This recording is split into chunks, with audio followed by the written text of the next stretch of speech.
الحمد لله رب العالمين والعاقبة للمتقين والصلاة والسلام على سيد الأنبياء والمرسلين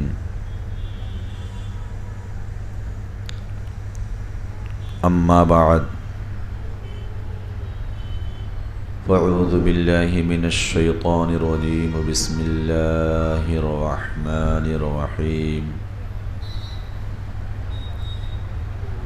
يا أيها الذين آمنوا كتب عليكم الصيام كما كتب على الذين من قبلكم لعلكم تتقون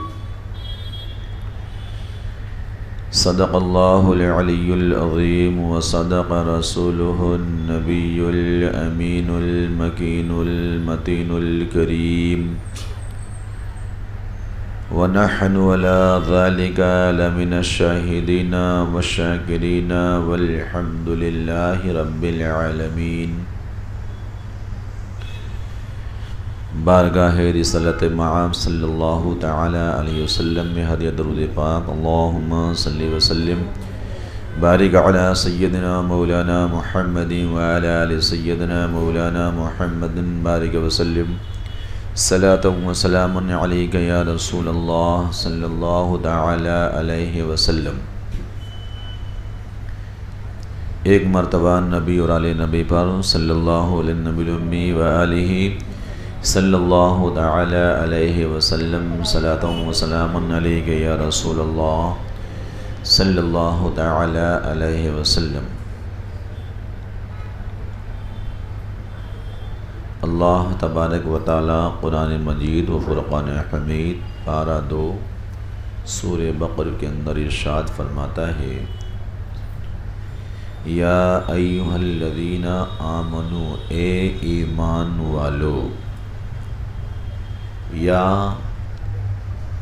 حرف ندا ہے، مطلب کسی کو اپنی طرف بلانا آواز دے کے۔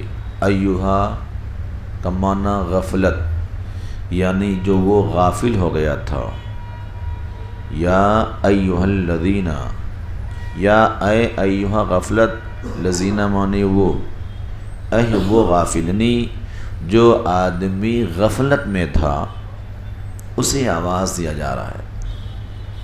یا ایھا الذین آمنو، اے وہ لوگو جو ایمان لائے۔ کتبہ علیکم الصیام، تم پر روزے فرض کیے گئے۔ کما کتب علی الذین من قبلکم، ایسا نہیں کہ تم پر، تم سے پہلے والے لوگوں پر بھی روزہ فرض کیا گیا تھا۔ کتبہ کتبہ سے میں آیا ہے، مفسرین فرماتے ہیں کہ لوح محفوظ میں لکھ دیا گیا۔ اس نے کہا جیسے تورات شریف میں، زبور میں، انجیل میں، ان کتابوں میں بھی لکھا گیا اے امت محمدیہ تمہاری بڑی تعریفیں کی گئی ہیں۔ اللہ نے ان قوموں سے اور اس نبی کی امتوں سے بھی خطاب کیا کہ ایک آپ لوگ ہیں، روزے کا معاملہ ہے، لیکن ایک آنے والی جو امت ہوگی، میرے محبوب کی امت ہوگی، ان پہ بھی روزہ فرض کیا جائے گا۔ تو تمہاری بڑی تعریف رب نے اس کلام مجید میں اور گزشتہ کتابوں میں، تورات، زبور، انجیل میں تمہاری بڑی تعریفی کی جا چکی ہے، کتابوں میں تمہارا تذکرہ ہو چکا ہے، بڑے نیکوکار ہوں گے، صالح ہوں گے، متقی ہوں گے، پرہیزگار ہوں گے، بڑے نیکوکار ہوں گے۔ تو آج تم اپنے نام کے آگے بٹا نہ لگا دینا، یعنی جو تمہاری تعریفیں کی گئی ہیں اس تعریف پر کھرے اترو۔ کہ پہلے زمانے کے انبیاء کرام کی امتوں کے سامنے تمہاری بڑے چرچائیں، بڑی تعریفیں ہوئی ہیں، اب آج کی پوزیشن جب تم پر وہ عمل کرنے کا وقت آیا تو غائب ہو گئے۔ ایسا مت کرنا۔ اچھا، یہ روزہ رکھوایا کیوں جا رہا ہے؟ اللہ تبارک و تعالیٰ نے بندے پر جو حق اور حلال جائز ہے ان تمام چیزوں کو بندے سے منع کیا جا رہا ہے۔ روزے کی اقسام ہیں، عوام الناس کا روزہ اور ہے، خواص کا اور ہے، اخص الخاص کا اور ہے۔ روزے کی اقسام ہیں، تو یہ روزہ رکھنے گیا، جو روزہ رکھوایا گیا، سیام سوم سے بندی جس کا معنی ہوتا ہے رک جانا، ہر اس کام سے رک جانا جس چیز کو اللہ اس کا رسول پسند نہیں کرتا، رک جاؤ ایک دم سے۔ ظاہر میں کیا ہے کہ کھانے اور پانی سے رک جانا، صحبت سے رک جانا، لیکن نہیں، ہر اس چیز سے رک جانا کہ جس چیز کو اللہ اس کا رسول پسند نہیں فرماتا ہے، ہر اس چیز سے رک جاؤ۔ کسی کی برائی نہ کرو، کسی کو برا بھلا نہ کہو، کسی کی دل آزاری نہ کرو، کسی کو تکلیف نہ دو، ہر چیز سے رک جاؤ۔ ورنہ سجدے تو ہم خوب کریں، ذکر و اذکار خوب کریں اور ہم آپ کو پریشان کریں، کیونکہ یہ تمام ذکر و اذکار کروانے کا مقصد ہو رہا ہے کہ تمہارے اندر انسانیت آ جائے۔ جب تمہارے اندر تقویٰ آئے گی، پرہیزگاری آئے گی، تمہارے اندر انسانیت آئے گی، تو انسان کا مقام بہت بلند ہے۔ اللہ کے رسول صلی اللہ علیہ وسلم کا ارشاد فرماتے ہیں، الانسان سری وانا سرہ، انسان میرا راز ہے، میں اس کا راز ہوں۔ سارے اعمال جو آپ کر رہے ہیں اس سے مقصد ہے انسانیت، آپ انسان بنو۔ آپ کے اندر جانور پن بھی ہے، درندہ پن بھی ہے، شہوت پن بھی ہے، شیطانی پن بھی ہے، سارے پن تو آپ کے اندر موجود۔ 18,000 عالم، 80,000 مخلوقات آپ کے وجود میں موجود۔ کون سی مخلوق کب وجود میں آتی ہے یہ وقت کے حساب سے پتہ لگتا ہے، کیونکہ انسانی وجود یہ لفظ ایک بٹن کے مانند ہوتے ہیں۔ کون سا بٹن کب دبایا اور کب کیا آن ہو گیا، نکلنا شروع ہو گیا، تکلیفیں دینا شروع ہو گیا۔ مزاج ہم لوگ کا ہوتا نا، کسی کو تکلیف دو تو خوشی ملتی ہے، ایسا مزاج ہوتا نا، کچھ اندر بھرا ہوتا باہر نکال دو، نہیں، صبر اور ضبط ہونا اور اپنے بھائی کے لیے دعائے خیر کرنا۔ ایک حدیث پاک آ گئی، بات تو کوٹ کر دوں، بارہا آپ لوگوں نے بھی سنا ہے، دل آزاری کی بات آئی۔ ایک دن پیارے آقا جانے کائنات روح کائنات صلی اللہ تعالی علیہ وسلم آپ جلوہ کرتے، بہت خوش تھے آقا، محبوب رب العالمین سیدہ عائشہ صدیقہ رضی اللہ تعالیٰ عنہا آپ تشریف فرما تھیں۔ تو کیا ہوا کہ آقا نے فرمایا، عائشہ جو چاہو تم مجھ سے آج مانگ لو، جو چاہو مانگ لو۔ کیا فرمایا آقا نے؟ جو چاہو مانگ لو، آج تمہیں عطا کروں۔ تو کہنے لگے، محبوب کیا اتنی فرصت مل رہی ہے کہ جا کے بابا سے مشورہ کر لو؟ کہا جاؤ، محبوب تھے آقا، کہا جاؤ مشورہ کر لو۔ آپ دوڑی دوڑی اپنے بابا یار غار جو فناف رسول ہیں، عاشق رسول ہیں، کیا شان ہے، سرکار سیدنا صدیق اکبر رضی اللہ عنہ کی بارگاہ میں حاضر ہیں کہ بابا محبوب بہت خوش ہیں، اور محبوب نے فرمایا ہے کہ عائشہ تم جو مانگو گی تمہیں آج عطا کیا جائے گا۔ تو بابا اب ایسے وقت میں میں آپ سے مشورہ یہ کر رہی ہوں، آپ مجھے بتائیں، مشورہ دیں کہ محبوب سے کیا مانگوں میں؟ تو اس وقت سرکار سیدنا صدیق اکبر، ذرا غور کریں، علم والو علم حاصل کرو، یہ بہت بہت سب سے بڑی اس دنیائے کائنات کے اندر جو سب سے بڑی دولت ہے نا، وہ علم ہے۔ پھر یہ بھی سن لو، علم اور عمل میں کچھ فرق نہیں ہے۔ علم میں بھی عین لام میم ہے، عمل میں بھی عین میم لام ہے۔ وہی علم ہے جو عمل کے جامع میں آ جائے. علم وہی ہے. علم کسے کہتے ہیں؟ حقیقی علم اسی کو علم کہتے ہیں کہ جو علم حاصل کریں وہ جس پر عمل ہو جائے وہی علم ہے، باقی سب عیاری ہے. یاد رکھنا، عالم بھی وہی عالم کہ جتنا پڑھے اس پہ عمل کرے تو اس کا وہ علم جو عمل بن جائے وہ عالم ہوتا ہے، ورنہ پھر وہ جاہل ہے اور عیار و مکار ہے. یاد رکھنا، اس لیے مشائخین نے فرمایا نہیں ہے اور آقا کا بھی فرمان ہے، علم تھوڑا ہو عمل زیادہ ہو. علم تھوڑا ہو عمل زیادہ. علم کیا فرمایا؟ نمک کے جیسا ہو اور عمل آٹے کے جیسا ہو تو اس میں کیف اور مستی آتی ہے، ذائقہ مزہ آتا ہے. پر آج کے زمانے میں سب الٹ ہو گیا ہے. تو خیر، ام المومنین جب اپنے بابا کی بارگاہ میں گئیں، سرکار سیدنا صدیق اکبر نے فرمایا، بیٹی اگر میں تمہیں مشورہ دوں تو کیا تم مجھے بتاؤ گی؟ کہا ضرور بابا. کہا جاؤ محبوب کی بارگاہ میں جانا اور کہنا، آقا شب معراج میں جو 90,000 کلمات ہوئے تھے، 3,000 عوام الناس کے، 30 خواص کے لیے 30,000 کلمات وہ تھے کہ جو آپ اور رب کے درمیان تھے، ان رازوں میں سے ایک راز کی بات بتا دیں. غور کریں، جو افشا کرنے کی چیز نہیں تھی، ظاہر کرنے کی چیز نہیں تھی، اللہ جانے یا اس کا محبوب مصطفیٰ جانے، ان رازوں میں سے.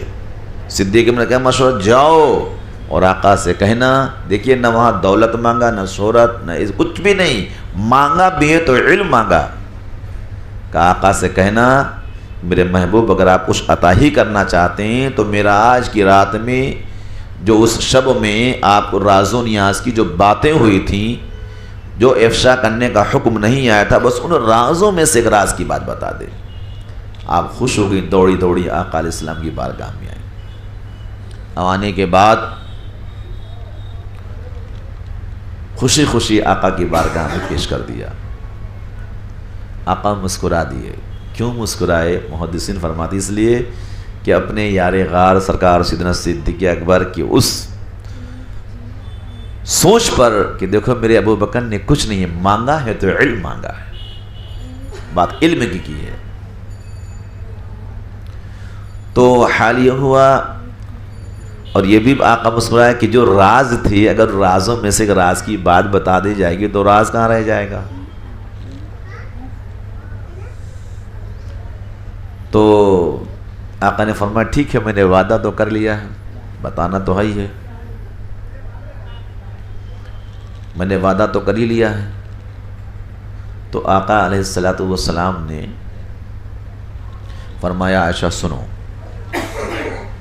میرے رب نے ان رازوں میں سے ایک راز یہ ہے کہ میرے رب نے فرمایا کہ جو میرا بندہ کسی ٹوٹے ہوئے دل کو اگر جوڑ دے گا، غور کرنا بہت بڑی بات ہے، اگر عمل ہو جائے تو کچھ مطلب نہیں، جو بندہ میرے کسی بندے کے ٹوٹے ہوئے دل کو اگر جوڑ دے گا تو مجھ خدا پہ واجب ہے.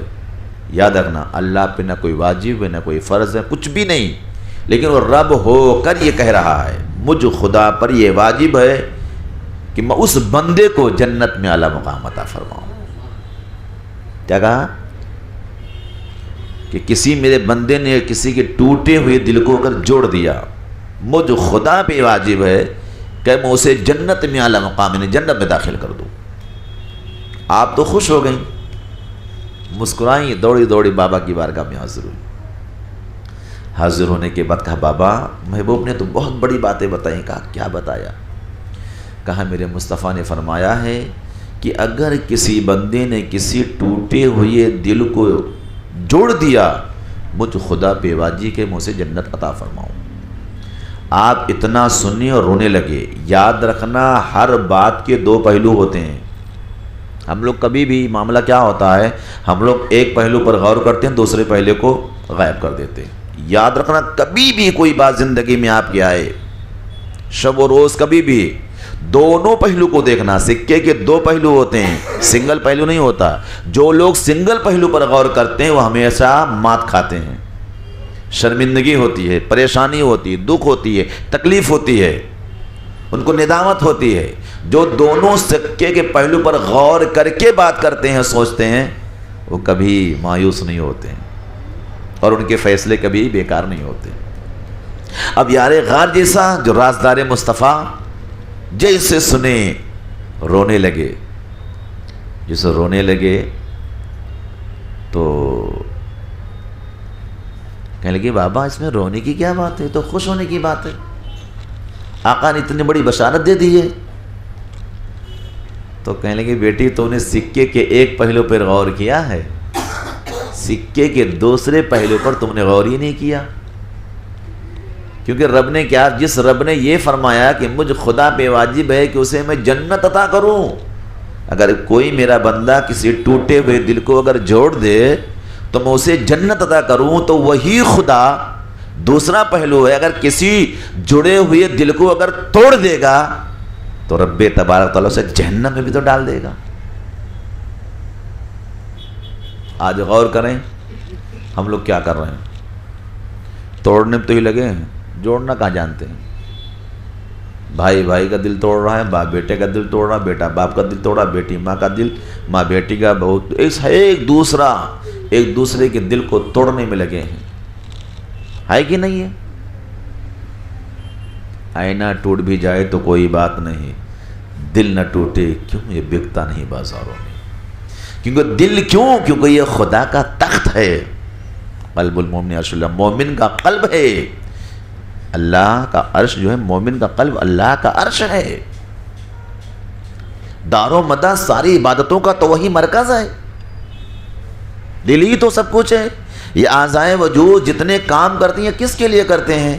یہ سب اس قلب کی اس درستگی کے لیے تو کرتے ہیں، کیوں قلب بادشاہ ہے، جب وہی ٹوٹ گیا تو رہ کیا گیا؟ دل خدا کا تخت ہے، اسے نہ توڑو، اسے جوڑنے کا کام کرو۔ ایک حدیث پاک اور کر دو پھر موضوع پہ آ جاؤں میں، بات آگے تھوڑی سی تو نکل گئی اور یہ بھی اصلاحی بات ہے۔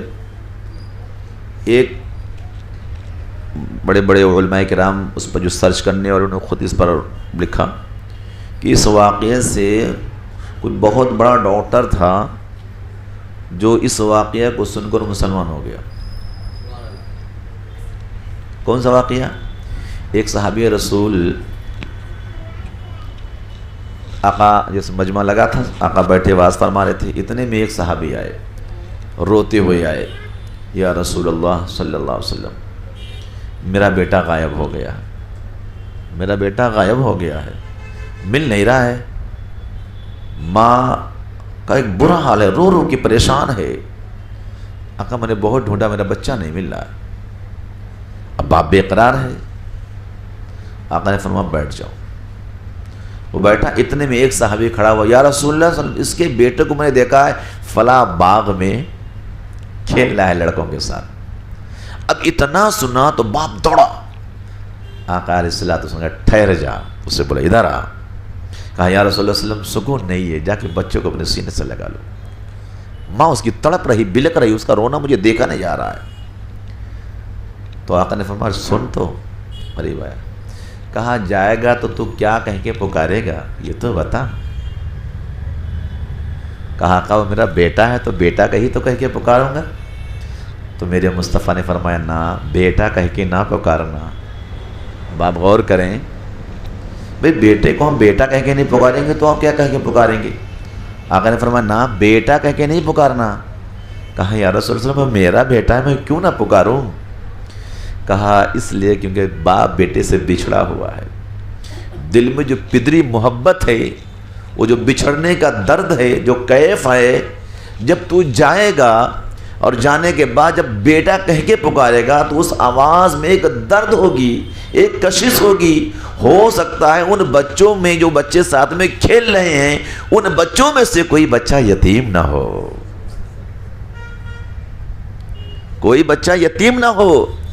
اگر کوئی بچہ یتیم ہوگا، جب تم باپ بن کے جب بیٹے کو آواز دے گا، بلا کی آواز ہوگی، تو جو یتیم ہوگا اس کا دل ٹوٹ جائے گا۔ اسلام اجازت نہیں دیتا کہ کوئی کسی کا دل توڑے۔ اسلام دل جوڑنے کا کام کرتا ہے.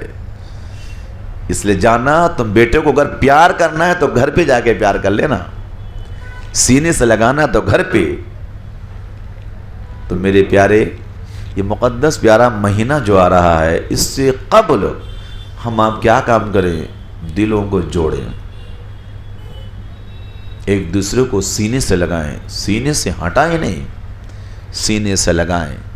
دل میں جو نفاق ہے, جو بغض ہے, جو ہمارے اندر جو کچھ بھرا ہے, ساری چیزوں کو نکالیں. کیونکہ جو یہ روزہ رکھنے کا مقصد ہے لعلکم تتقون, کیوں؟ اللہ فرماتا تاکہ تمہارے اندر تقوی آئے.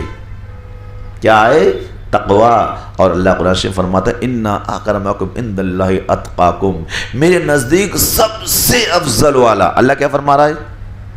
اے دنیا والو, تم نے بھی ایک برادری بنائی ہے اور ایک برادری میں نے بنائی ہے. یہ احیاء علوم میں امام غزالی رحمۃ اللہ علیہ فرماتے ہیں کہ اے انسانوں, ایک برادری تم نے بنائی ہے, شیخ سید پڑھان فلاں فلاں, اور ایک برادری میں نے بنائی ہے.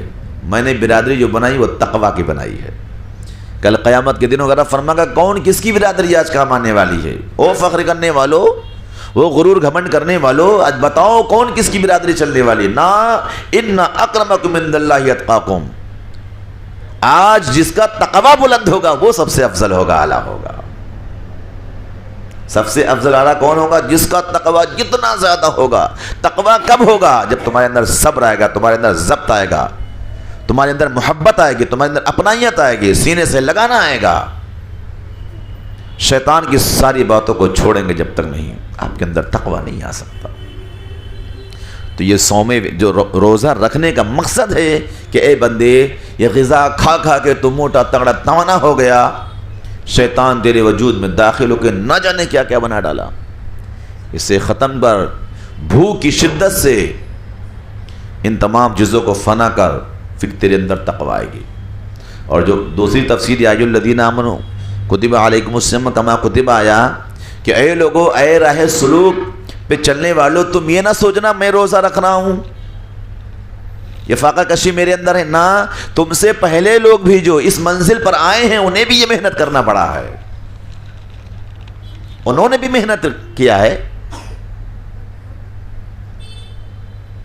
تب اس منزل پر جا کے پہنچے ہیں وہ. تو میرے محترم دوستو, آج تھوڑا سا اسی پہ گفتگو کرنا ہے. بھوک ایک ایسا ہتھیار ہے جو شیطان کے خلاف استعمال کیا جاتا ہے. پیٹ بھرنے کے مختلف درجات کا شیطان سے گہرا تعلق ہے.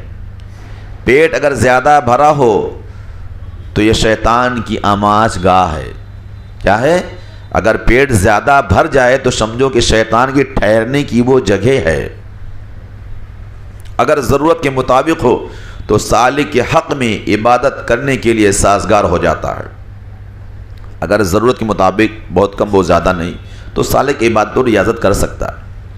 اگر ضرورت سے کم بھرا جائے تو نور الہی کہ دیکھنے میں مددگار بن جاتا ہے. حضور نبی کریم اکرم صلی اللہ تعالی وسلم ایک غیر مسلم طبیب نے آقا علیہ الصلوۃ والسلام سے سوال کیا کہ کیا بات ہے کہ مدینے کے لوگ بیمار نہیں ہوتے؟ میرے پیارے آقا جان کائنات صلی اللہ تعالی وسلم نے فرمایا, ہم ایک ایسی قوم ہیں کہ جو کھانا نہیں کھاتے جب تک بھوک نہ لگے. ایک ایک جملے پر آج غور کرنا.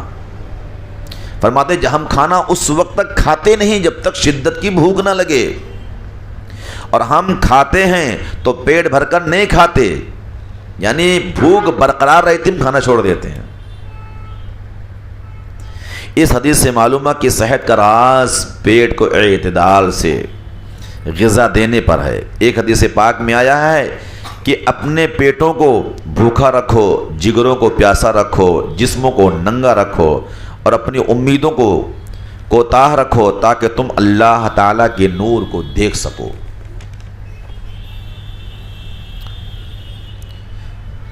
طریقت میں مرید کا کام شرعی طور پر زیادہ سے زیادہ بھوکا رہنا ہے. طریقت میں زیادہ سے زیادہ بھوکا رہنا ہے, اور یہ طریقت کے بڑے ارکان ہیں. جس طرح شریعت نے میدان عرفات کے وقوف کو حج کا سب سے بڑا رکن قرار دیا ہے، سب سے بڑا رکن کیا ہے؟ وقوف عرفات ہے، اسی طرح اولیاء کرام نے طریقت میں بھوک کو رکھا ہے، سب سے بڑا ارکان بھوک ہے، کیونکہ ارکان طریقت 4 ہیں۔ ارکان طریقت میں نے اگلی بار کہا تھا، ارکان طریقت کتنے ہیں؟ 4۔ نمبر 1 بھوک ہے۔ فرسٹ کیا ہے؟ بھوک، کیونکہ غذا سے ہی ساری برائیاں پیدا ہوتی ہیں اور غذا کم ہونے سے ساری اچھائیاں پیدا ہوتی ہیں۔ فرسٹ ہے بھوک، دوسرا نمبر ہے گوشہ نشینی۔ کیا ہے؟ گوشہ نشینی۔ اور تیسرا کیا ہے؟ شب بیداری۔ کیا ہے؟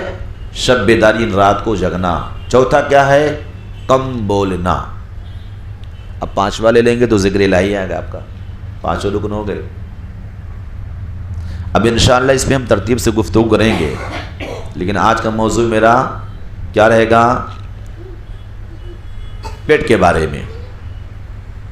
اس کے بعد انشاءاللہ اس پر ہم گفتگو کریں گے۔ جب مرید بھوکا ہوتا ہے تو باقی 3 ارکان اس کی خصوصیت کے طور پر اس کے تابع ہوتے ہیں، کیونکہ بھوکا آدمی گفتگو کم کرتا ہے، بھوکا آدمی گفتگو کم کرتا ہے۔ بیدار زیادہ رہنا ہے، کیونکہ جب آدمی کھانا کھا لیتا ہے، جب وجود کے اندر غذا پہنچتی ہے تو اندر کے جتنے بھی ہیں ان کا سسٹم کیا ہوتا ہے؟ فٹاک دے وہ سب کے سب کھانے پہ لگ جاتے ہیں، اس لیے انسان کو نیند آ جاتی ہے۔ جسم کے اندر جتنے معاملہ ہے جب اندر کیا گیا تو فٹاک دے اس کو کیسے سسٹم، کیسے کیا ڈائجسٹ، کیسے کیا سب کے سب اس کھانے پر لگ جاتے ہیں، انسان کو نیند آتی ہے، وہ سو جاتا ہے۔ تو جب بھوکا رہے گا تو اسے نیند بھی نہیں آئے گی، اور لوگوں سے الگ رہنے کو پسند بھی کرتا ہے، یعنی خلوت نشین جسے کہتے ہیں نا، وہ لوگوں سے الگ بھی رہے گا، تنہائی بھی پسند کرے گا۔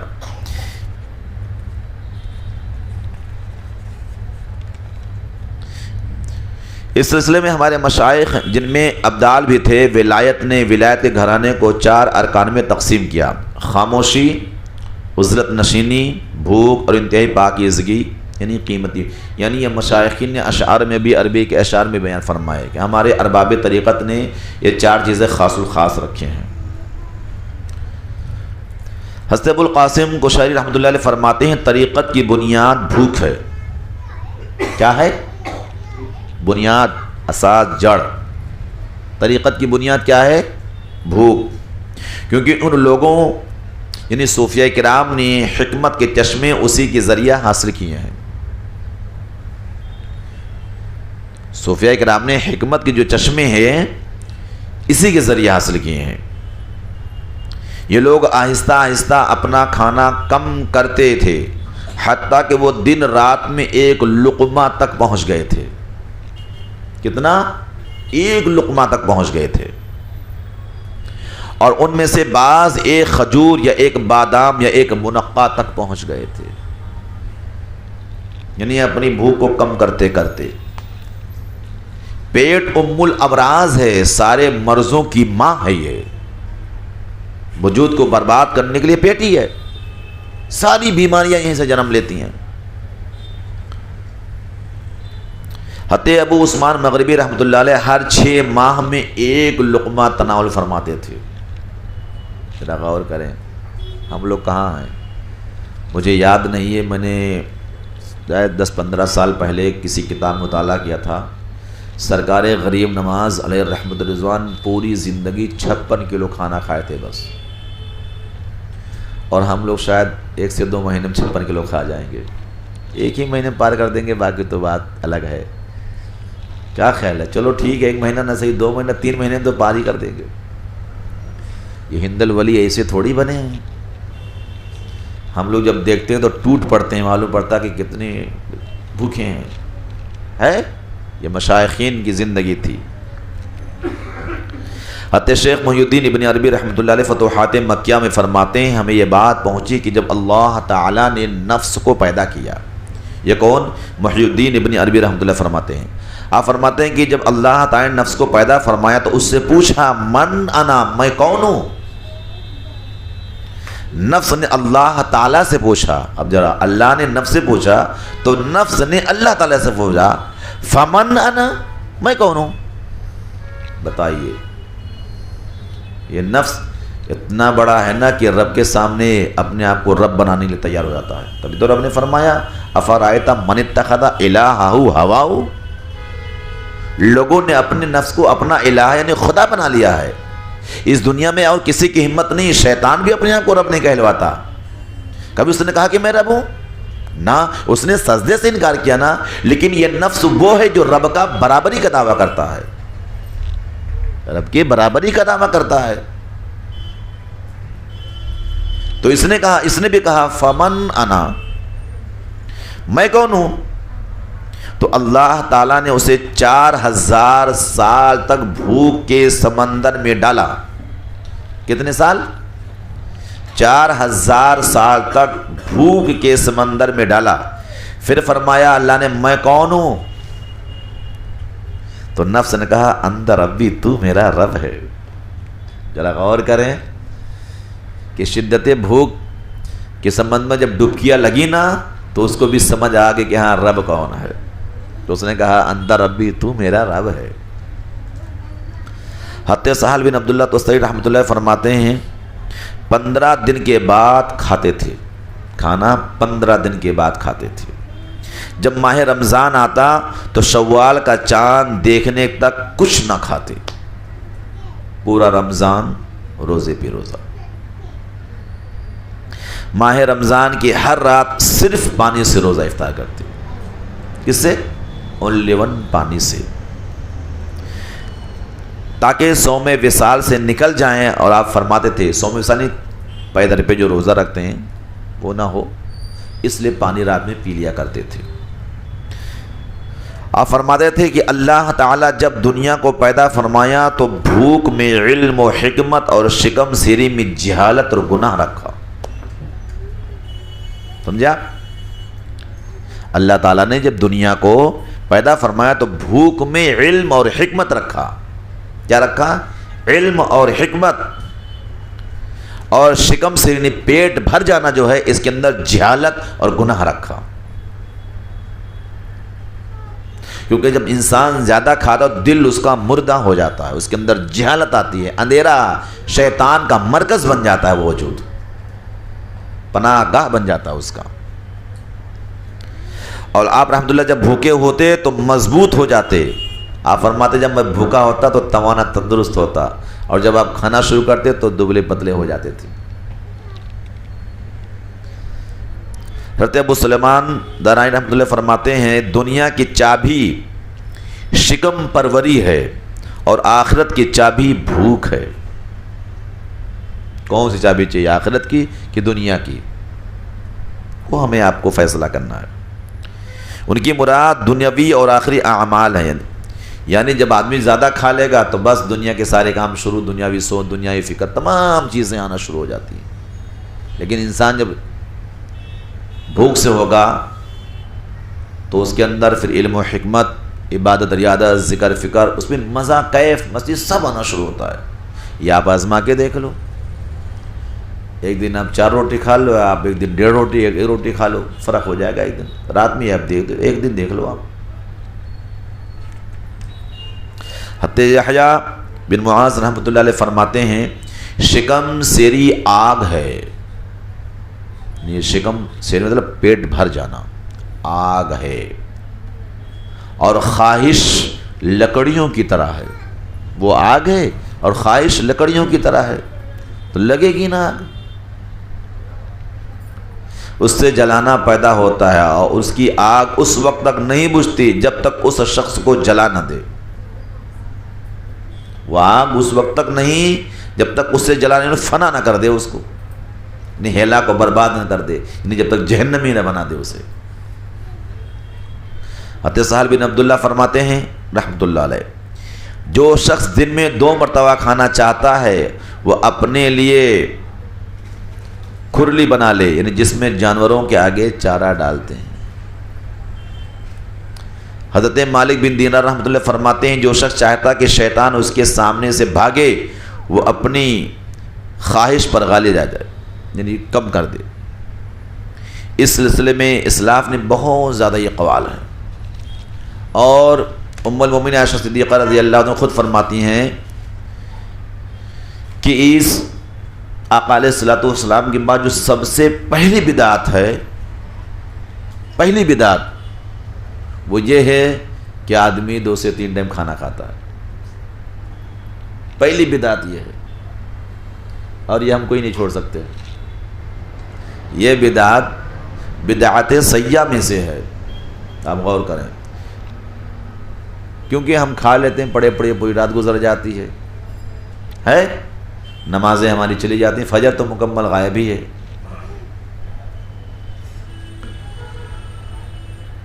نفس انسان کو طرح طرح کی خواہشات میں مبتلا کرتا ہے اور غلط سمت میں چلنے کی رہنمائی کرتا ہے، خدا کی نافرمانی پر آمادہ کرتا ہے. اس لیے وہ انسان کا بھی دشمن ہے اور خدا کی اتباع کی راہ میں دشمن کا کردار ادا کرتا ہے. خواہشات ایسی چیز ہے، جس نے اس کی پیدا کردہ خواہشات کی پیروی کی وہ گمراہ ہوا. لہذا حضور صلی اللہ علیہ وسلم نے شیطان کی اتباع اور اپنی خواہشات کو بھوک کے ذریعہ روکنے کا حکم فرمایا.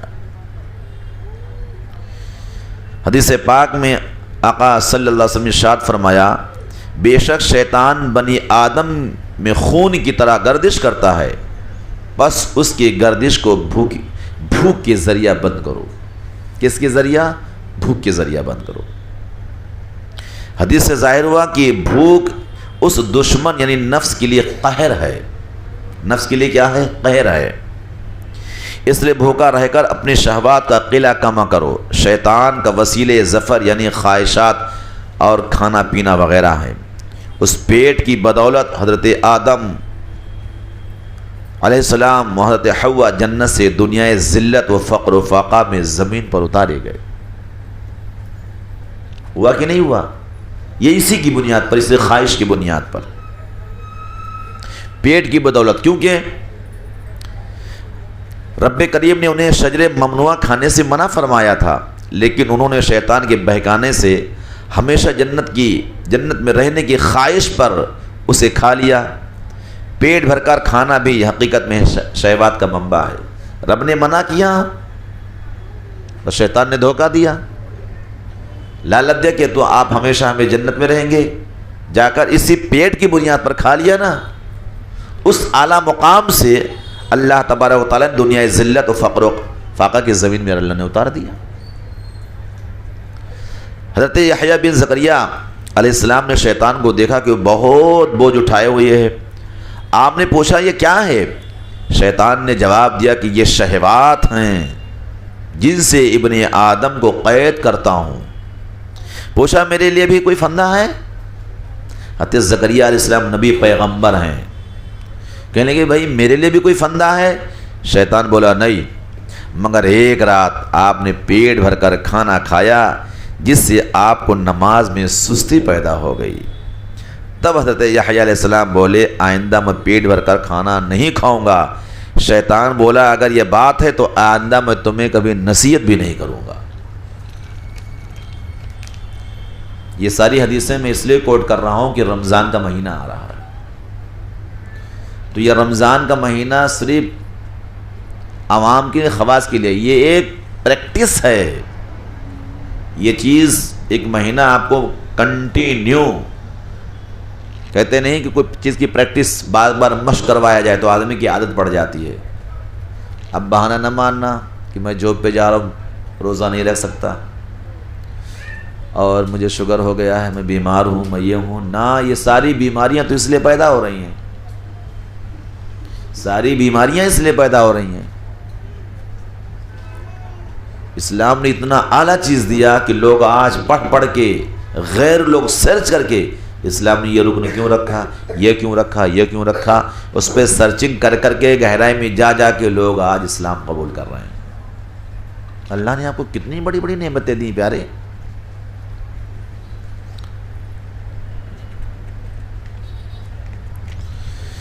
اس مقدس ہستی کا حال ہے کون؟ زکریا علیہ السلام، جس نے ساری عمر میں صرف ایک رات پیٹ بھر کر کھانا کھایا. تو اس شخص کا کیا حال ہوگا جو عمر بھر کر پیٹ بھر کر کھانا کھاتا ہے اور کبھی بھوکا نہیں رہتا. اس پر بھی وہ چاہتا کہ میں عبادت گزار بن جاؤں، لوگ مجھے عابد و زاہد کہیں، زندہ شب زندہ دار کہیں، ایک نبی پیغمبر ہیں ان کا یہ حال، ہم لوگ کون سے کیا ہے بتائیے ذرا۔ جب تک ہم لوگ کو ڈکار نہ آئے سمجھتے ہیں کہ ہم نے کھانا ہی نہیں کھایا ہے کہ نہیں ہے پوزیشن۔ حضور صلی اللہ علیہ وسلم نے ارشاد فرمایا کہ اپنے دلوں کو بھوک سے منور کرو، سبحان اللہ، کیا کریں فرمایا بھوک سے منور کرو اپنے دلوں کو، اور اس کے توسط سے جنت کا دروازہ کھٹکھٹاتے رہو۔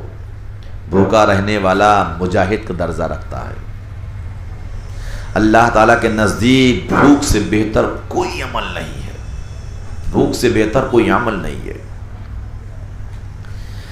حدیث پاک میں اپنے قلب کو بھوک سے منور کرو، اپنے نفس کا بھوک پیاس سے مقابلہ کرو، اور ہمیشہ بھوک کے توسط سے جنت کا دروازہ کھٹکھٹاتے رہو۔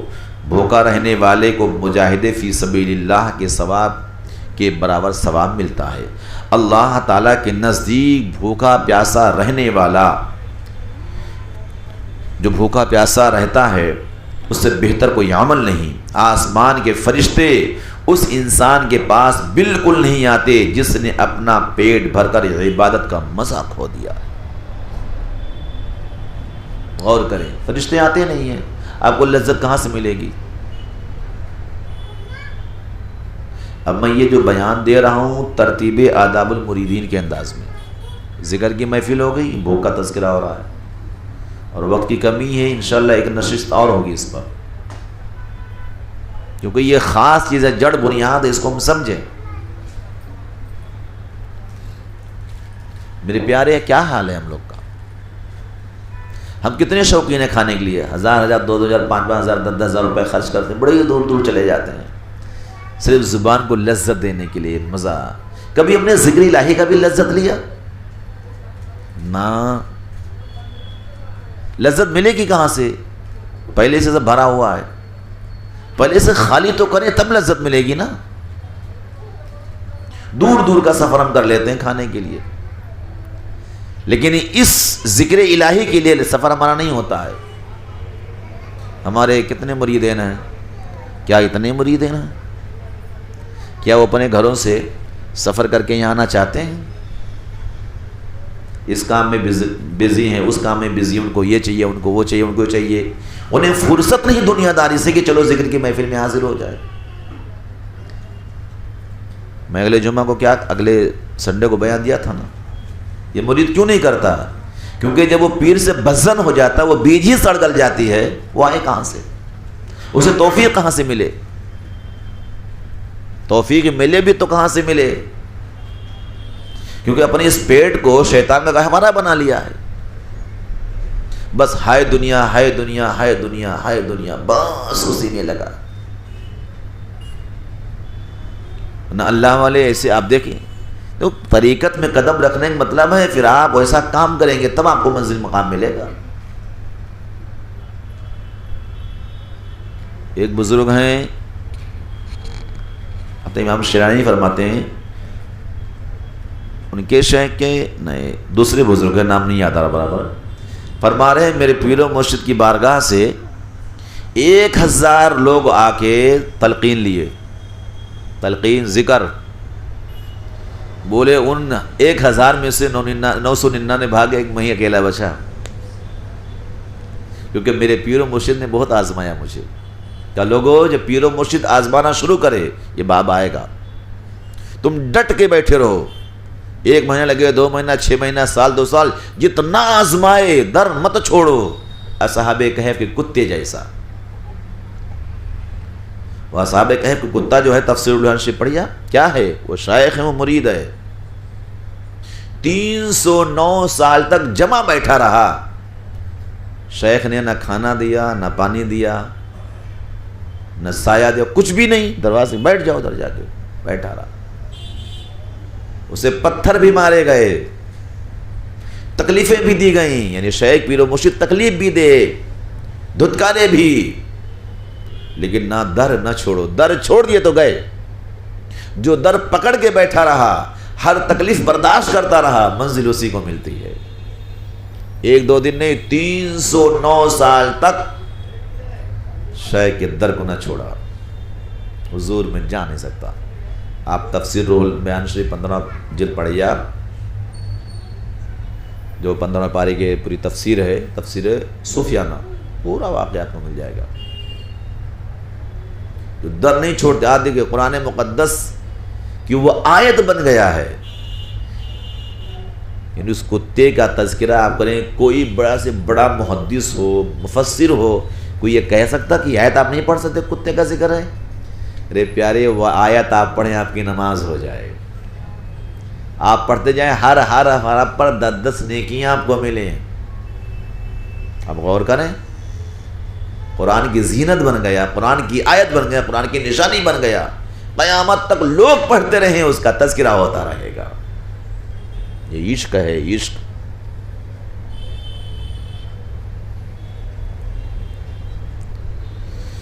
منہاج العابدین میں حضرت ابوبکر صدیق رضی اللہ تعالیٰ عنہ کا یہ قول مذکور ہے کہ جب سے ایمان لایا کبھی پیٹ بھر کر کھانا نہیں کھایا۔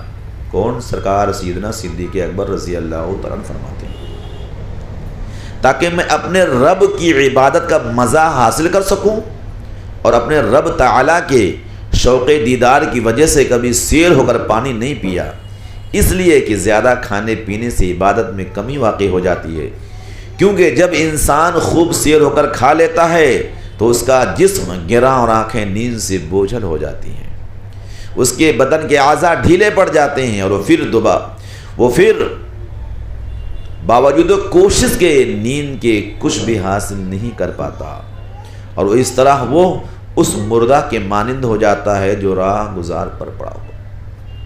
چلتے پھرتے راستے پر لوگ پڑے ہوتے ہیں، سیم ایسی ہو جاتا ہے۔ غنیت الطالبین میں آقا غوث اللہ نے فرماتے ہیں کہ میں نے کھانا اور سونا کم کر دیا۔ آپ کتنا؟ آقا غوث اللہ 25 سال تک آپ مجاہدہ کرتے رہے، سب کم کر دیا، اور سالکین سے کہتے ہیں کھانا پینا کم کرو، کیونکہ جو شخص زیادہ کھانا کھاتا ہے اور زیادہ سوتا ہے، وہ قیامت کے دن اعمال صالحہ سے خالی ہاتھ اٹھایا جائے گا، خالی ہاتھ ہوگا، کچھ بھی نہیں اس کے ہاتھ میں ہوگا۔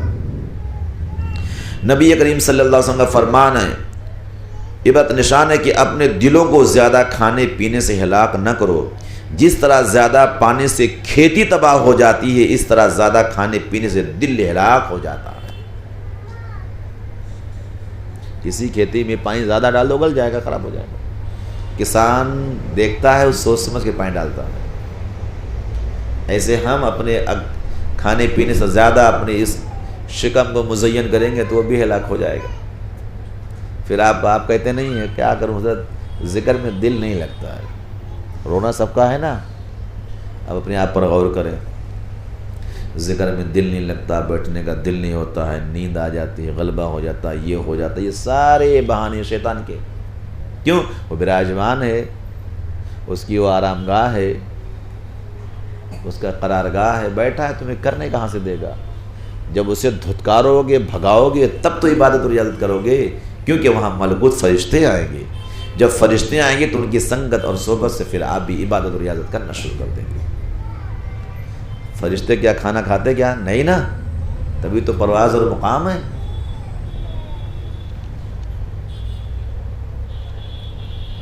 نیک لوگوں نے معدے کو ایسے ہانڈی سے تشبیہ دی ہے جو کہ ابلتی رہتی ہے اور اس کے بخارات برابر دل تک پہنچتے رہتے ہیں، پھر انہیں بخارات کی کثرت دل کو غلیظ اور کثیف بنا دیتی ہے۔ جو بخارات اڑتے ہیں نا، اس سے دل کثیف اور غلیظ بنا دیتی ہے۔ زیادہ کھانے سے علم و فکر میں کمی واقع ہوتی ہے، علم میں آپ کے فکر کام نہیں کرے گا، دل میں دنیاوی معاملات میں چلیں گے لیکن دین میں آپ نہیں چل پائیں گے۔ ذہانت ذکاوت کو برباد کر دیتی تھی۔ مولانا روم رحمۃ اللہ علیہ نے فرمایا کہ نعمت کی بہتات دل سے گداز کو نکال دیتی ہے، اتنی زیادہ بڑی وہ جو آپ کے اندر کیف لذت مزہ ختم ہو جاتا ہے۔ حضرت ابو یزید سے پوچھا گیا کہ آپ بھوک کی زیادہ تعریف کیوں کرتے ہیں؟ فرمایا کہ ثعلبہ جب تک بھوکا رہا تو لوگ اس کی تعریف کرتے رہے. یہ ایک صحابی رسول ہے، واقعہ ہے نا کہ آپ لباس پہن کر جو عبادت کرتے تھے اول وقت میں چلے جایا کرتے تھے، دعا نہیں مانگتے تھے، اور گھر میں جا کے ان کی شریک حیات بھی اسی وقت میں نماز پڑھ لیا کرتی تھی. اس صحابہ نے شکایت کیا، یا رسول اللہ صلی اللہ علیہ وسلم ایسا ایسا معاملہ ہے. آقا نے بولا ادھر آؤ، کیا معاملہ ہے؟ کہنے کہ آقا غریبی نے اس مقام پر پہنچا دیا کہ جس میں ایک چادر ہے جس سے میں اوڑھ کے نماز پڑھتا ہوں، گھر جاتا ہوں بیوی بھی تو وہ بھی وقت میں نماز پڑھ لیتی ہے. اتنی غریبی ہے. میرے محبوب میرے لیے آپ دعا فرما دے. آقا آپ میرے لیے دعا فرما دے، میں بھی مالدار ہو جاؤں. اللہ اگر مجھے مال عطا فرمائے گا تو حقداروں کا میں حق ادا کروں گا. اللہ جو بھی فرمائے گا پورا کروں گا. میرے آقا علیہ الصلوۃ والسلام نے حضرت ثعلبہ کے اس آنے والے زمانے کو دیکھ لیا. محبوب ہے نا، کیونکہ آقا تو قیامت تک دیکھ رہے ہیں نا، ازل سے ابد تک محبوب کے سامنے ہے. رب نے وہ سب عطا کر دیا ہے نا محبوب کو، کیونکہ مصطفیٰ کا علم ذاتی نہیں عطائی ہے، رب کا علم ذاتی ہے. تو محبوب ترس کھائے. کہا ثعلبہ محبوب کی زندگی دیکھو نا، اگر میں چاہوں تو سونے اور چاندی کے پہاڑ میرے دائیں بائیں چلیں، پر اپنے رب کی بارگاہ میں نے بھوک مانگا ہے. اللہ اللہ، کیا مانگا ہے؟ بھوک مانگا ہے. مولا ایک ٹائم کھاؤں ایک ٹائم بھوکا رہوں، جب بھوکا رہوں تو صبر کروں، جب کھاؤں تو شکر ادا کروں. حدیث پاک میں آگے حدیث آئے گی کہ آل محمد کے گھر میں 3 دن سے پہلے کبھی دھواں نہیں اٹھتا تھا چولہے کے اندر سے. مطلب کبھی شکم سے ہو کر روٹی نہیں کھائے. آقا نے فرمایا ثعلبہ مان جاؤ، لیکن بزید ہو گئی یا رسول اللہ، اب دعا کر دیں، حقداروں کا حق میں پورا ادا کروں گا آقا. پر محبوب ہے نا، آقا ان پر رحم کر رہے ہیں کہ ابھی اس کا مقام ان کو لوگ مسجد کا کبوتری کہا کرتے تھے. ان کا زیادہ وقت مسجد میں گزرتا تھا، اتنی عبادت کرتے تھے، اتنا سجدہ کرتے تھے کہ ماتھا پھولا ہوا تھا. آقا ان کی ذوق شوق و سجدہ و عبادت و ریاضت، محبوب کی قربت. آقا فرما دیکھ رہے ہیں کہ یہ ثعلبہ پھر کیا ہو جائے گا. کہنا مت مانگو. لیکن جب وہ کئی بار بولے تو خدا نے فرمایا نا وَأَمَّا السَّائِلَ فَلَا تَنْهَرْ. محبوب جب تمہارے بارگاہ میں کوئی سائل آئے جھڑکو نہیں، عطا کر دو. کیونکہ اللہ موتی وانا قاسم، اللہ عطا کرتا ہے، مصطفیٰ بانٹتے ہیں. آخر میں وہ ید اللہ فوق ایدیہم والی ہاتھ اڑ گئے. محبوب نے دعا کر دی، مولا اس کی ماں میں برکت دے. ایک بکری بچہ دستیاب 10 پھیر دیا، دعا کر دیا. تھوڑے دن میں اس بکریوں میں اتنی برکت ہو گئی کہ انہیں مدینہ چھوڑنا پڑا. مدینہ سے باہر ایک کٹیا بنائے. اور جب مدینہ چھوڑ دیے تو اب فجر اور عشاء 3 وقت کی نماز گئی. دیکھو مال کیسے کیسے دور کرتی ہے. گئی اور مال میں اضافہ ہوا اور دور لے گئے جنگل میں جمعہ تو کچھ جگہ آیا اور لے کے گئے جمعہ کیا. اب عید بقرعید والا مسئلہ سمجھو آ گیا. خیر جمعہ چلو ہو.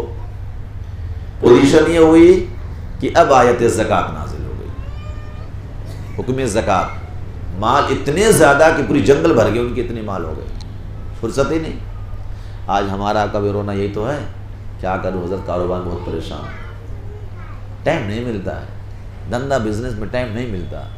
یہاں جاتا ہوں وہاں جاتا ہوں، یہ کرتا ہوں وہ کرتا ہوں. سب کے لیے ٹائم ہے پر عبادت ذکر اذکار کے لیے ٹائم نہیں ہے آپ کے پاس. تو یہ اسی دور سے جب نہیں تھا تو محبوب کے پیچھے 5 ٹائم نماز پڑھتے تھے، چہرے مصطفیٰ کے ہمیشہ زیارت کرتے تھے. میرے شیخ میرے پیر و مرشد خود جب ممبئی بھارت نگر میں تھے خود فرماتے جتنے میرے غریب مرید تھے صبح و شام آ کے درشن دیتے، رونا روتے، حضور ایسا حضور ایسا. اور جیسے ہی ڈیولپمنٹ ہوا کہیں 1 کروڑ کسی کو ملا، کسی کو 1.5 کروڑ ملا، کسی کو 80 لاکھ، کسی کو 90 لاکھ. وہ غائب ہوئے کہ آج 10 15 سے 20 سال ہو گیا چہرہ بھی نہیں دکھائے. کیوں؟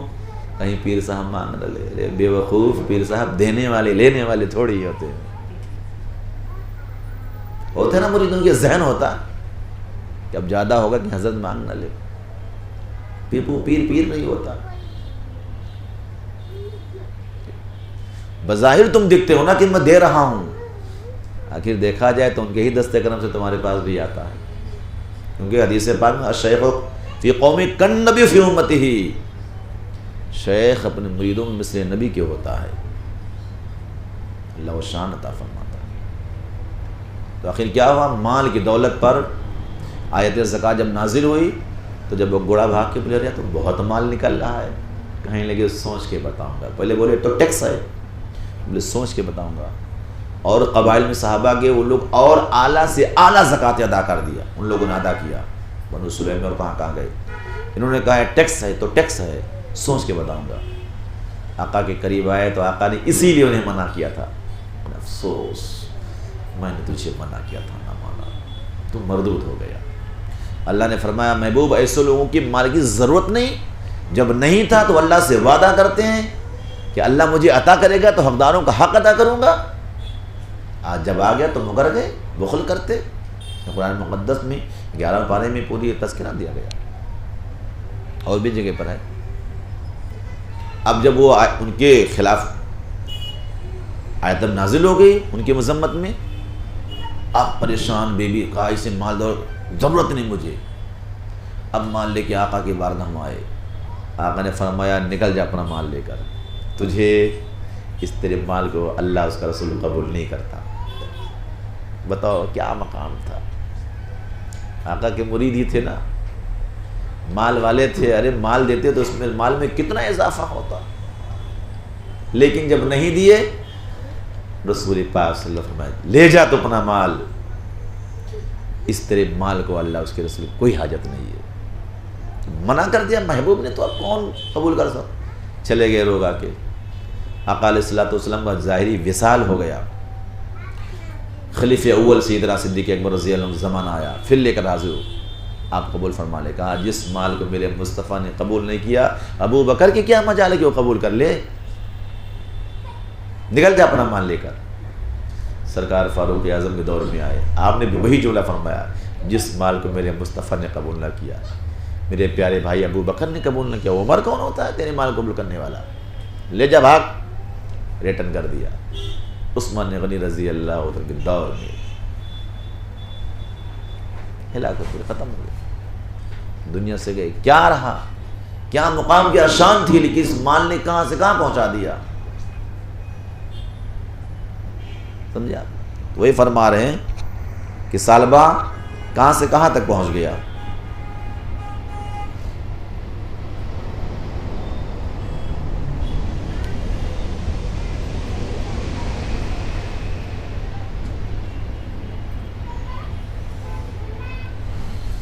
جب تک بھوکا رہا تو لوگ اس کی تعریف، یعنی جب تک ان کے اندر بھوک اور پیاس رہی ان کو لوگ مسجد کبوتری کہتے رہے، ان کی شان کیا کیا رہی، لیکن جب پیٹ بھرا سیر ہوئے تو اللہ اس کے رسول کی بارگاہ کے مردود کہلائے، کس مقام پر پہنچے۔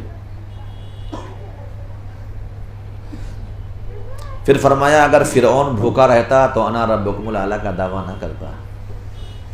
کتنی بڑی بات مشائخین نے کہا، غور کریں چیزوں پر۔ انانیت ہمارے اندر کب پیدا ہوتی ہے؟ اکثر دیکھو اللہ توفیق دے، مال دولت خوب دے آپ کو، لیکن آپ کے اندر انانیت نہیں آنا، غرور نہیں آنا، تکبر نہیں آنا، کسی غریب کو حقیر نظر سے دیکھنا، لوگوں کو اثر مجاز ہو جاتا ہے، لیکن یہ چیز نہیں ہونا۔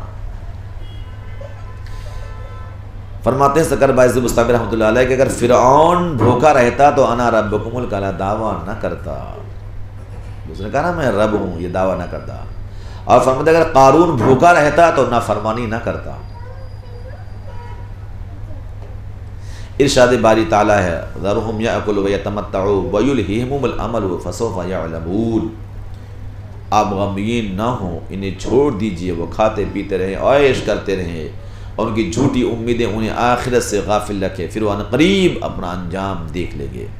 والذین کفروا یتمتعون وَيَأْكُلُونَ كَمَا تَأْكُلُ الْأَنْعَامُ وَالنَّارُ مَثْوًى لَهُمْ، جن لوگوں نے کفر کیا دنیاوی فائدے اٹھا رہے ہیں اور اس طرح کھا رہے ہیں جیسے چوپائے جانور کھاتے ہیں، سو دوزخ ہی ان کا ٹھکانہ ہے۔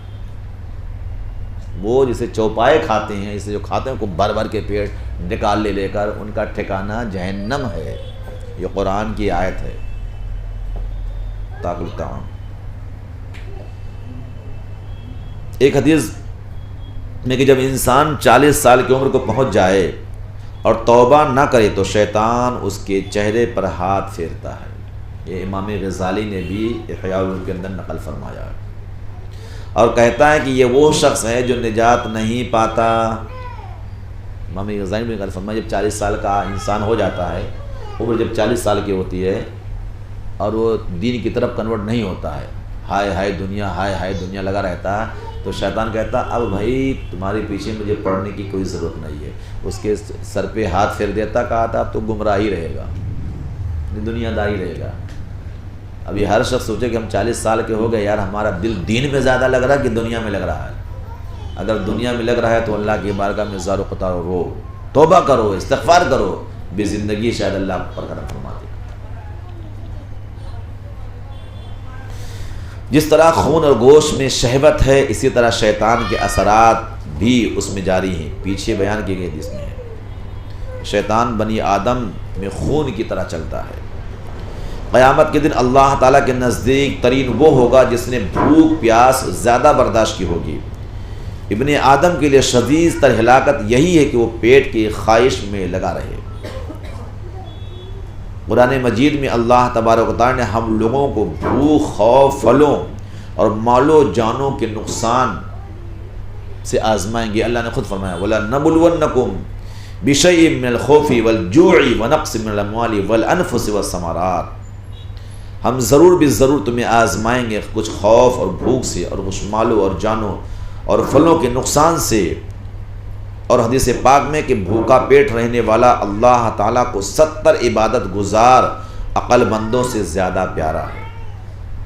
اللہ کیا فرماتا ہے؟ جو بھوکا رہتا ہے وہ 70 عبادت گزار عقل مندوں سے زیادہ پیارا ہوتا ہے، جو بھوکا شخص ہے۔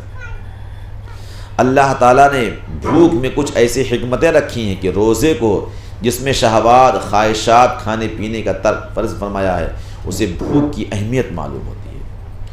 ہستے داتا گن فرماتے ہیں کہ بھوک کو بہت شرف حاصل ہے، تمام امتوں میں پسندیدہ ہے۔ اگر دیکھا جائے تو بھوکے کا دل ذکی ہوتا ہے، طبیعت مہذب، تندرستی زیادہ، خاص طور پر جو پینا بھی کم رکھے اور ریاضت زیادہ کرے، کیونکہ بھوک نفس میں خضوع پیدا کرتی ہے اور دل میں عجز و نیاز پیدا کرتی ہے۔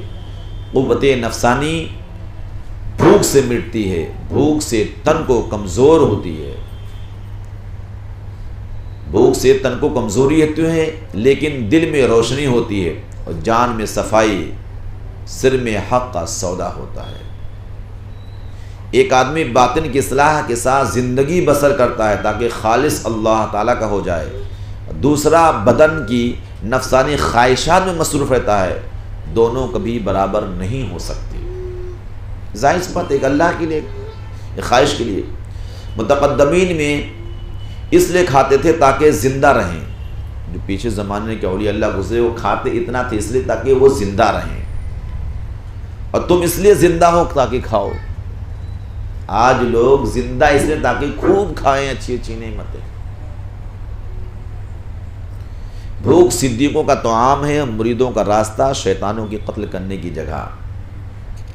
غور کرے، رمضان شریف کا مہینہ آ رہا ہے، شیطان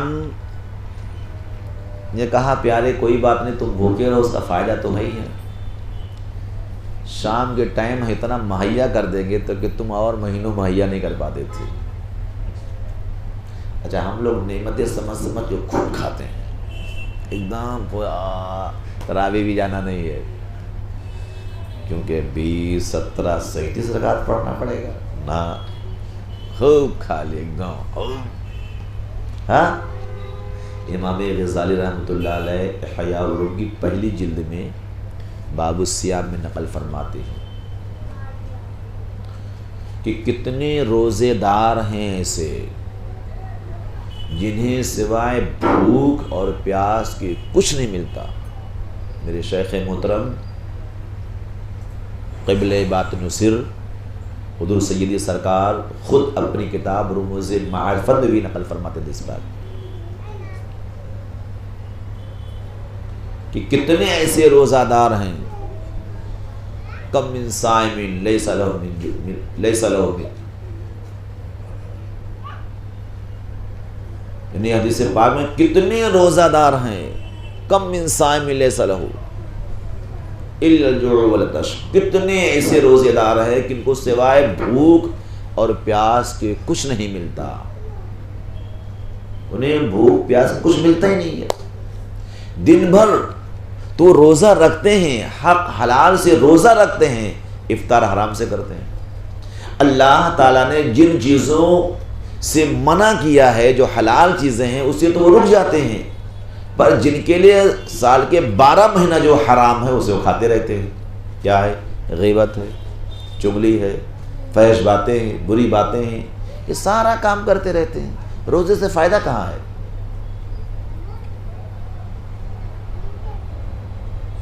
تو میرے پیارے کتنے روزے دار ہیں، جیسے پاک میں منظر فرمایا کتنے روزہ دار ہیں انہیں سوائے بھوک اور پیاس سے کچھ نہیں ملتا۔ سمجھا؟ روزہ تو ہم رکھتے ہیں، اس میں امام غزالی رحمۃ اللہ علیہ نقل فرماتے ہیں کہ غور کریں کہ دن بھر تو بھوکے رہتے ہیں، شام میں بڑے زبردست انداز میں آئٹم تیار ہو جاتے ہیں، بس گھڑی دیکھتے دیکھتے ٹوٹ پڑے۔ بولے اسلام نے تمہیں جن چیزوں کے لیے روزہ رکھوایا وہ تو مقصد ہی نہیں پورا ہو رہا ہے، پیٹ خالی ہونا، تاکہ تمہارا ظاہر میں معدہ بھی درست ہو جائے، علم و عرفان کا نور بھر جائے، تمہارے مقامات تمہارے درجات بلند ہو جائے۔ یہ روزہ کیوں ہے؟ آپ بتائیے، جب آپ عالم ارواح میں تھے تو آپ یہ غذائے ناسود کھاتے تھے کیا؟ کھانے پینے کی ضرورت تھی کیا؟ نہیں۔ یہ تو روح جب عالم اجسام میں آیا، جسم لینا پڑا تو اس جسم کے لیے خوراک لیا۔ تو یہ روزہ جو ہے یہ تو عالم ارواح یعنی اپنے اصلی وطن کی یادگار ہے، اپنے اصلی وطن کی یادگار ہے۔ ہم مقام لاہور میں تھے، وہاں نہ کھانا نہ پانی کچھ بھی نہیں، اور لیون ذکر الہی تھا، اس لیے رمضان کے مہینے میں وہ لیون ذکر الہی تو ہے۔ نماز پڑھیں ہر کوئی آپ کو دیکھتا ہے کہ نہیں ہے؟ لیکن روزہ ایک ایسی عبادت ہے کہ بازو میں کوئی بیٹھا ہوا ہو، اگر آپ نہ بتائیں اسے خبر نہیں ہوگی۔ اللہ تبارک و تعالیٰ ظاہری عبادت سے زیادہ باطنی عبادت کو پسند کرتا ہے، کیونکہ اس کے اندر ریا نہیں ہے، تصنع نہیں ہے، دکھاوا نہیں ہے تو ہے یا تو نہیں ہے۔ تو روزہ ہم رکھیں، پیٹ خالی کریں، ظاہر میں تمہارے جسمانی ڈاکٹری طریقے میں بھی بہت فائدہ ہے، لیکن روحانی فائدہ بہت زیادہ ہے۔ تو یہ رمضان ایک ٹریننگ کا مہینہ ہے، آپ کو ٹریننگ دی جاتی ہے، اور اس کے بعد آہستہ آہستہ وہ 11 مہینے بھی کوشش کریں۔ اس سے صحت بھی، میں نے بھی حدیث بیان کیا نا، آقا دو جہاں صلی اللہ علیہ وسلم کی بارگاہ میں طبیب آیا، کئی واقعات کئی قسم کے، کئی ترک سے ہیں۔ ایک تو ہے کہ ایک بادشاہ نے بھیجا کہ جاؤ مدینے والوں کا فری میں علاج کرنا، 1 سال 2 سال رہا، کوئی مریض آئے نا، تو وہی بات آقا سے پوچھا، کہا ہم ایسے لوگ ہیں کہ جب تک، بولے راز کیا بیمار کیوں نہیں ہوتے؟ کہا اس لیے جب تک ہمیں بھوک لگتی نہیں ہم کھانا نہیں کھاتے، اور بھوک برقرار رہتی ہے ہم کھانا چھوڑ دیتے ہیں۔ کہا پھر بیمار ہو ہی نہیں سکتے۔ اس نے کہا پھر میرا یہاں رہنا کوئی ظلم ہے، اب جا رہا ہوں۔ سمجھے میرے پیارے؟ تو انشاءاللہ اس پہ گفتگو ہو رہی ہے، ظاہر بھی ہوگی باطن بھی ہوگی، انشاءاللہ ہم لوگ اس پر عمل کریں گے۔ طریقت کی یہ دوسری، اول ذکر الہی ہے، تو ذکر الہی ہوگا کب؟ جب یہ مسئلہ تو دیکھا جائے سب سے مین بنیاد بھوک ہی ہے، کم سیری ہے، کم کھانا ہے، کم خوردن ہے، پہلی سٹیج یہ بنیاد یہ اساس ہے۔ جب یہ ہوگا سارے کام، پیٹ خالی ہوگا، اس لیے آقا فرماتے شکم میں 3 حصے ہیں، ایک پانی کا ہے، ایک کھانے کا، ایک ہوا کا ہے۔ دیکھو پیٹ خالی رہے پھر آپ ذکر الہی کے لیے بیٹھو، دیکھو کتنا مزہ آتا ہے، بڑا ٹیسٹ آئے گا، بڑا مزہ آئے گا، آپ کا ذکر میں من بھی لگے گا، جی چاہے گا کروں۔ لیکن اگر پیٹ بھرا ہوا 10 منٹ بیٹھیں گے کاہلی آئے گی چلو سو جاؤ، پٹاک سے نیند آ جائے گی۔ تو یہ بنیاد ہے انشاءاللہ تعالیٰ۔ اسی طریقے سے اور جو چار ہیں انشاءاللہ اس پہ گفتگو ہوگی۔ اللہ کی بارگاہ میں دعا ہے کہ مولا تبارک و تعالیٰ ہم کو آپ کو سب کو نیک عمل کرنے کی توفیق عطا فرمائے۔ وما علینا الا البلاغ۔ السلام علیکم ورحمۃ اللہ تعالیٰ وبرکاتہ۔